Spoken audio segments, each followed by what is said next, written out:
Hello everyone, this is class 8, English 2, chapter number 7, The Great Sport. This chapter is not at all any story or drama, but there is description about a great sport, which is a very popular sport called as football. So let's see what is given in the chapter. Football needs little introduction in most part of the world. It is an immensely popular sport in European and South American countries. Football has an enormous fan following in Asia and Africa and a growing popularity in North America as well. So football needs little introduction. Why? Because it is a famous sport. Almost all part of the world know about it. It is immensely popular. Immensely means deeply or very much. It is very much popular sport in European countries, South American countries, and in Asia and Africa. There are enormous fan. Enormous means again a large number of fan following in Asia and Africa, and its popularity is increasing even in North America. It is a game played between two teams with 11 players on each side. As it is so popular game, we all know about it. Even we should know. Those who does not know, for them football is played between two teams and each team have 11 players. In every team there are extras waiting on the bench in case replacements need to be made. So 11 players from each side play on the field, and some extras means some players they are sitting outside the field for replacing if there is any requirement. In the United Kingdom and most of the countries in the world, football refers to a team sport that includes kicking a ball into a goal with the aim of scoring points. So what is the game about? Both teams play together and their aim is to kick the ball and it should go into a goal. Both have one goal on each side, either side of the field, and their aim is to goal the ball. That gives them points. In the United States of America, this sport is referred to as soccer. We know it as football, but in USA it is known as soccer. American football is similar but not the same to rugby. So rugby is another sport which is similar to football and it is played in America. In football, players use their feet as well as their bodies to move the ball. So they can use either their feet or their body to move the ball from one place to another to do the goal. The football cannot be touched by the player's hands. So there is the restriction. No football player can use their hand to touch the ball. Each player moves the ball by passing it to other players. They have to make sure to dodge the other team's members as they do this. So what is the way of doing it? Each player has to pass the ball from one player to another so that it can move toward the goal. And during the time they have to dodge other team members also. Dodge means they have to make tricks so that they think that the ball may come towards it, but the way if they go in the direction, the player will move the ball to some another direction. Each team member has his or her own role to play. So football can be played by either a boy or a girl. So each team member, whether it's a boy or a girl, has its role to play, which they must keep to. They have to complete or follow the role that they are given. On an international or professional level, games last 90 minutes. This is the duration of one football game. It lasts for 90 minutes and are played in two halves of 45 minutes each. So there are two halves. First half consists of 45 minutes and then they have a break, then they get another 45 minutes. So totally the game is of 90 minutes. If the score is tied at the end, the game goes into overtime. Tied means if both team has scored equal goals, then after that 90 minutes some overtime is given. This should not be confused with added minutes called the injury period, which makes up for any time lost during the game. So during the game of 90 minutes, if somebody is injured or there is some emergency, so some extra minutes are added. But that added minutes should not be mixed up with the overtime. Overtime is given only if the two teams have equal score at the end. It is a common belief that football, soccer, rugby and American football too originated from an ancient Greek game known as harpaston.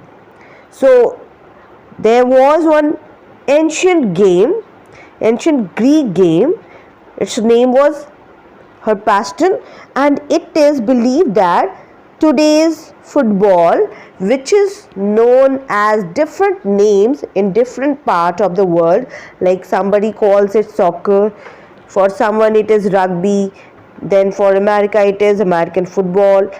So all these games are originated from harpaston. Mentioned often in classical Greek literature, an ancient Roman variation called harpastum was also played. So one more game, harpastum, was similar to harpaston. It is mentioned or described in Greek literature. Harpaston was a rough game with simple rules. Rough game means it included many harm or there was danger for injury, and it has simple rules. Players scored points by kicking or throwing a ball across a goal line or by running across the line while holding the ball. So there were not much rules how they goal. It could be done by kicking the ball or throwing the ball, even they could run holding the ball. All the other team had to do was stop them using any means possible. So that ancient game had the way that one team had to goal the game and another team had to stop them using any means. Any means means any way. There was no rule or regulation how they stop the team from doing the goal. There did not appear to be any rules and any boundary lines or boxes like we have today. If you have seen any football match, so there are on the field there are boundary line and two boxes are made for different teams, but In earlier time, no such rules were made, even no boundary line or boxes. A more modern version of her pastime became popular in England in the 12th century. It was so popular, in fact, that a number of kings, including Henry IV, reportedly banned it. So, many kings, including Henry IV, had banned this game. Why? What was the reason? Because they felt that it threatened traditional English sports such as fencing and archery. Then, in the 1800s, 6 of the 7 major schools in England began playing football. So, in that time, it was banned because many kings had this idea that if football, or that time it was her pastime, if it could grow, then people would stop playing their traditional game, which was fencing and archery. Fencing is a game which is played using sword, and archery is aiming with arrow. So these were the traditional games. Kings wanted them to be alive forever. But after some time, in 1800s, 6 of the 7 major schools, so you understand, in England there were major 7 schools out of 7, 6 had begun playing football. It shows that how popular the game was.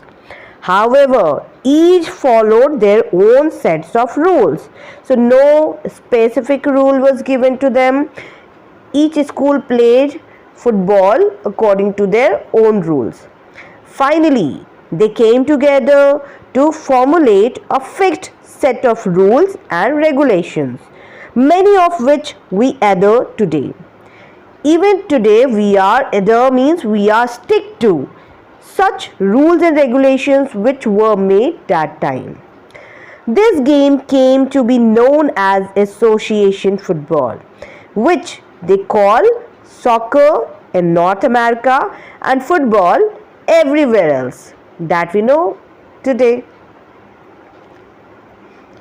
When playing a casual game of football, it is not necessary to have 11 members per team. Just an equal number of players per side are required. So if you want to play football and you do not have 11 to the 22 members, no need to worry. You have to just divide number of players into 2 different sides. The rules, however, remain the same. Of course, when playing football on a professional level, these rules are enforced more strictly. So, when we are playing casually, then we can have as much number of members we have. But when it is played at professional level, official level, then all the rules are to be enforced strictly, means forcefully they have to be followed.